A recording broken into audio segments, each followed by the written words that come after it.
ഞാൻ നിങ്ങളുടെ സുലോന ടീച്ചർ. ഇന്ന് ഞാൻ നിങ്ങൾക്ക് ഉണ്ടാക്കുന്ന ഒരു സ്പെഷ്യൽ എഗ്ഗ് കറി. സ്പെഷ്യൽ എഗ്ഗ് കറി എന്ന് പറഞ്ഞാൽ അത് വ്യത്യസ്ത ഡിഫറെൻ്റ് ആയിട്ടുള്ള എഗ്ഗ് കറിയാണ്. എല്ലാവർക്കും ഇഷ്ടമാവും. കൊച്ചു പിള്ളേർക്കൊക്കെ ഭയങ്കര ഇഷ്ടമാവും. നമുക്കും ഇഷ്ടമാവും, എല്ലാവർക്കും ഇഷ്ടമാവും. എന്താ കാരണം വെച്ചാൽ അത് തന്നെ എഗ്ഗിന് ഒരു ഓംലേറ്റ് ആകും. അതിനെ പീസസായി കട്ട് ചെയ്യും. എന്നിട്ട് മുട്ടയുടെ കറി കൂട്ടാക്കി ആയിട്ട് അരിഞ്ഞിട്ട് നല്ല ടേസ്റ്റാണ്, നല്ല സോഫ്റ്റുമാണ്, നല്ല സ്വാദുമുണ്ട്. 2 തക്കാളി അരിഞ്ഞിട്ടുണ്ട്, 2 ഉള്ളി, ഇഞ്ചി, പച്ചമുളക് എല്ലാം അരിഞ്ഞ് വെച്ചിട്ടുണ്ട്. അപ്പോൾ ആദ്യം തന്നെ ഇഞ്ചി, പച്ചമുളക്, ഒരു വെളുത്തുള്ളി അതിലിട്ടുണ്ട് കേട്ടോ. എല്ലാം കൂടി എളുപ്പപ്പണിക്ക് വരിയിടാം. എല്ലാം കൂടി ഇട്ട് ഒന്ന് വഴറ്റാം. ഇഞ്ചി, പച്ചമുളക്, 2 പച്ചമുളക്, 2 ഉള്ളി എല്ലാം കൂടിയിട്ട് ഒരുമിച്ച് വഴറ്റാം.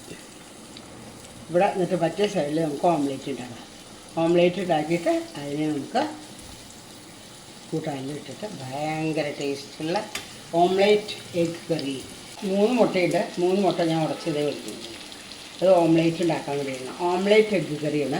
അപ്പോൾ എഗ്ഗ് കൊണ്ട് ഓംലേറ്റ് ഉണ്ടാക്കിയിട്ട് അതുകൊണ്ടുള്ള കറിയാണ്. അതൊരു സ്പെഷ്യൽ കറിയാണ്, നല്ല ടേസ്റ്റാട്ടോ. അതുകൊണ്ടാണ് ഞാൻ പറഞ്ഞത്. മഞ്ഞൾപ്പൊടി ഇടുക, കുറച്ച് മുളക് പൊടി ഇടുക, ഒരു നുള്ളു മുളകിട്ടു.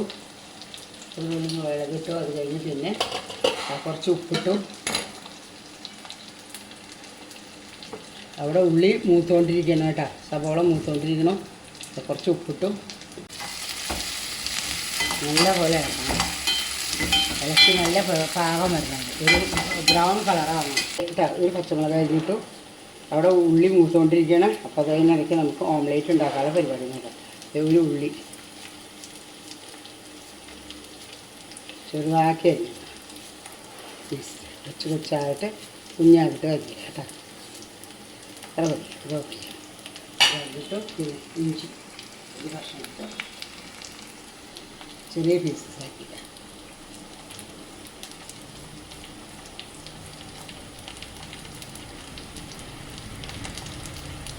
ചെറിയ പീസസ് ആക്കി ഇട്ട് കൊണ്ടിട്ട് നല്ല അടിച്ച് പതക്കണം.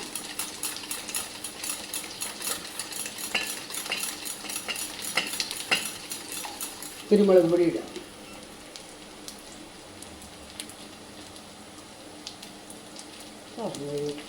കുറച്ച് കുരുമുളക് പൊടി ഇട്ടു കേട്ടോ. അത് ഞാൻ വിട്ടുപോയതാണ്. കുരുമുളക് പൊടി ഇടണം മുട്ടയിൽ. എപ്പോഴും മുട്ടക്കറിയിൽ കുരുമുളക് ഇട്ടില്ലെങ്കിൽ അതിന് ടേസ്റ്റ് ഇല്ല. അതുകൊണ്ട് നല്ല പോലെ അടിക്കുക.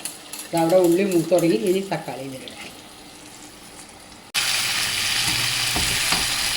ഇനി അതിൽ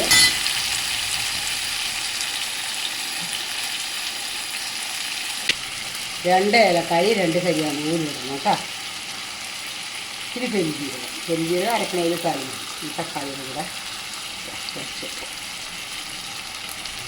ഇളയിട്ട് ഇളക്കാം. എന്നിട്ട് ഈ തക്കാളി ശരിയായി വരുമ്പോഴേക്ക് നമുക്ക് ഓംലേറ്റ് ഉണ്ടാക്കാം കേട്ടോ. ഇത് വാങ്ങി വെക്കാം. തുടങ്ങി സോസ്പാനിൽ വെച്ച് ചൂടായി തുടങ്ങി ഇതിൽ എണ്ണ ഒഴിക്കാം. എണ്ണ പൊട്ടു. അത് എളുപ്പം കാലാവാൻ വേണ്ടിയിട്ട് കേട്ടോ. എളുപ്പം വഴന്ന് കിട്ടാൻ വേണ്ടി ഉള്ളി, ഇഞ്ചി, പച്ചമുളകൊക്കെ എളുപ്പം വഴന്ന് കിട്ടാം. തക്കാളി നല്ലോണം പച്ചച്ചോയ പോട്ടെ. എന്നിട്ട് നമുക്കതിൽ ഈ മല്ലിപ്പൊടി, ഗരം മസാല ആക്കി. തേങ്ങാപ്പാലും വേണമെങ്കിൽ ഇതിൽ ഒഴിക്കാം. ഞാൻ തേങ്ങാപ്പാലും ഒഴിക്കില്ല, തേങ്ങ ഒഴിക്കാം കേട്ടോ. ഭയങ്കര നല്ല ടേസ്റ്റുള്ള കറിയാണ്. ചൂടാകണം പക്ഷേ അരക്കാം. അതാണ് പ്രശ്നം. നല്ല മണം വരുന്നുണ്ട് കേട്ടോ. മസാലയുടെ മണമൊക്കെ വരുന്നുണ്ട്. ഇനി ഇത് നമുക്ക് ചൂടാറിയിട്ട് അരയ്ക്കണം. തക്കാളി നല്ല ചുവ പോയി തുടങ്ങി. നല്ലോണം വാഴത്തെ കേട്ടോ. ഇവിടെ മുട്ട ഓംലേറ്റ് ഉണ്ടാകും. ഒറ്റ ഓംലേറ്റ് ഉണ്ടാക്കുള്ളൂ. നല്ല പോലെ അടിച്ചു. മുട്ട നല്ല പോലെ അടിച്ച് പതപ്പിക്കണം. പതപ്പിച്ചിട്ടാണോ ഇത് ഓംലേറ്റ് ആക്കാൻ നമുക്ക്.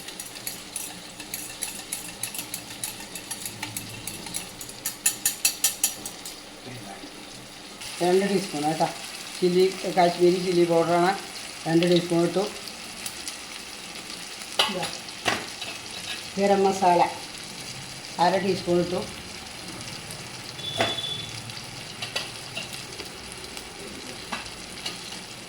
മല്ലിപ്പൊടി 1 ടീസ്പൂൺ. ഗരം മസാല 1/2 ടീസ്പൂണ്. മല്ലിപ്പൊടി 1 ടീസ്പൂണ്. മുളക് പൊടി 2 ടീസ്പൂൺ. നല്ല പോലെ ഇത് കൊടുത്ത് പച്ചമണം പോട്ടെ കേട്ടോ. അപ്പോൾ അത് നമുക്ക് എളുപ്പം ചൂടാക്കി നമുക്ക് അരച്ച് ശരിയാക്കാം. അവിടെ അത് എണ്ണ ചൂടായി ഇനി ഞാൻ ഓംലേറ്റ് ഉണ്ടാക്കാൻ പോവാം കേട്ടോ. നല്ല സ്വാദുള്ള ഓംലേറ്റ് ഉണ്ടാക്കാൻ പോവാ. ഒറ്റ ഓംലേറ്റ് ഉണ്ടാക്കണമല്ലോ, ഒരെണ്ണ ഉണ്ടാക്കണമല്ലോ, അത് മതി. അതിന് കിടന്ന് കലാക്കാം കുഴന്നു. ഇനിയിപ്പോൾ അത് തീ കെടുത്തി ഇതായാലും ഒഴിക്കണം കേട്ടോ. ഇത് നല്ല പ്ലേറ്റാക്കണം. പ്ലേറ്റിലാക്കിയിട്ട് ചൂടാറിയിട്ട് നമുക്ക് ഇത് അരക്കണം. ചൂടാറണം പൊന്തി വന്നണം. ഇനി അതിനെ ഇതിലിടണം.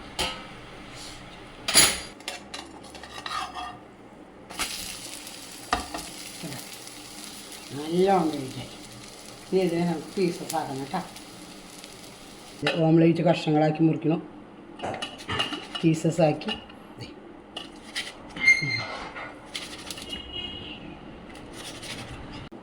പാൻ വെച്ച് എണ്ണ ഒഴിച്ചു.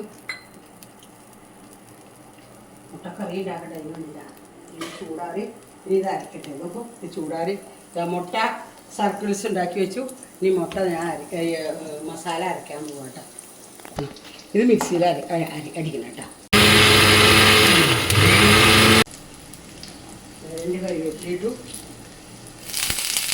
കറിവേപ്പിലിട്ടു. ഇനി നമുക്ക് അരച്ച മസാല ഇടണം. ഇത് അരച്ച മസാല വെക്കും കഴിക്കണം കേട്ടോ. ആ മസാല ഇട്ടു ഇളക്കണം. വെള്ളപ്പുറത്തില് വെക്കണം. നല്ല രസമായി ഇളക്കുക. ആ ഗ്രേവി കുറച്ചും കൂടെ ഇതാവണം. ഗ്രേവി അധികം തിക്കാക്കണ്ടായിട്ട് അല്ല, അധികം കനം കുറയ്ക്കണ്ടായിട്ട്. കാരണത്തിൽ ഈ തേങ്ങാപ്പാൽ ഒഴിക്കണമെന്നുള്ളത്. തേങ്ങാപ്പാൽ ഇനി ശരിയാക്കാൻ പോകണമെങ്കിൽ ഏരപ്പൊടിയാണ് കേട്ടോ. അത് ഞാൻ കുറച്ചെടുത്ത് എടുത്തു, വെള്ളത്തിലെടുത്ത് കലക്കി. ഇനി ഇതിൽ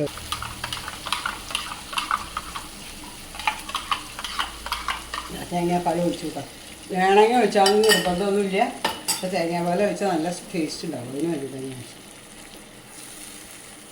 കറിവേപ്പിലിട്ടു, തേങ്ങാപ്പാൽ ഒഴിച്ചു. അപ്പോൾ നമുക്ക് ഗ്രേവി ഇപ്പോഴും തിക്നെസ് കൂടുതലാണെങ്കിൽ നമുക്കത് ഒന്നും കൂടെ ഡൈല്യൂട്ട് ചെയ്യാം കേട്ടോ. അത്ര തിക്നെസ് കൂടുതലൊന്നും ഇല്ല.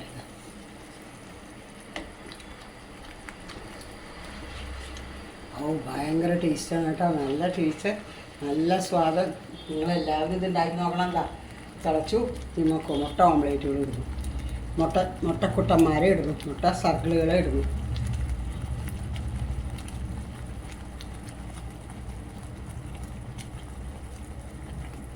ചിക്കൻ മസാല, കുറച്ച് ചിക്കൻ മസാല ഇടുന്നു കേട്ടോ. കുറച്ച് ചിക്കൻ മസാല, ചിക്കൻ്റെ ഒരു മണം വരാൻ വരില്ല. ചിക്കൻ മസാല ഇട്ടു കേട്ടോ. നല്ല മണം വരില്ലേ? ചിക്കൻ മസാല ഇട്ടു, നല്ല മണമായി. ചിക്കൻ കറി തയ്യാറായി. ഇനി ഞാനത് ബൗളിൽ പകർത്തി കാണിച്ചു തരാം കേട്ടോ. തയ്യാറായി. മുട്ട സർക്കിൾസ് ഇതിൽ കിടക്കേണ്ട. ഭയങ്കര ടേസ്റ്റ്, നല്ല ടേസ്റ്റുള്ള കറിയാണത്. വളരെ ഈസിയാണ്, പക്ഷേ ഒരു കോംപ്ലിക്കേഷനും ഇല്ല. തേങ്ങാപ്പാൽ വേണമെങ്കിൽ നിങ്ങൾക്ക് ഇനിയും ചേർക്കാം. അപ്പോൾ അതിൻ്റെ ടേസ്റ്റ് കൂടും അത്ര. അപ്പോൾ ശരിക്കും ന്യൂട്രീഷ്യസ് ആയിട്ടുള്ള കറിയാണ്. എഗ്ഗിൻ്റെ യോക്കും വൈറ്റും ഒക്കെ എല്ലാം ചെയ്യുന്നുണ്ട്. അതുകൊണ്ട് ഇതുപോലെ എല്ലാവരും നോക്കുക. വളരെ ഈസി ആയിട്ടുള്ള കറി വെറും ഒരു ഓംലേറ്റ് ഉണ്ടാക്കി കൂട്ടാനില്ല. നല്ല സ്വാദാണ്. എല്ലാവരും ട്രൈ ചെയ്യണമെന്ന് ഞാൻ പറയുന്നു. ഈ വീഡിയോ ഇഷ്ടമാവുകയാണെങ്കിൽ ലൈക്ക് ചെയ്യോ, ഷെയർ ചെയ്യോ, സബ്സ്ക്രൈബ് ചെയ്യുമെന്ന് നിങ്ങളുടെ സ്വന്തം സുലോചന ടീച്ചർ.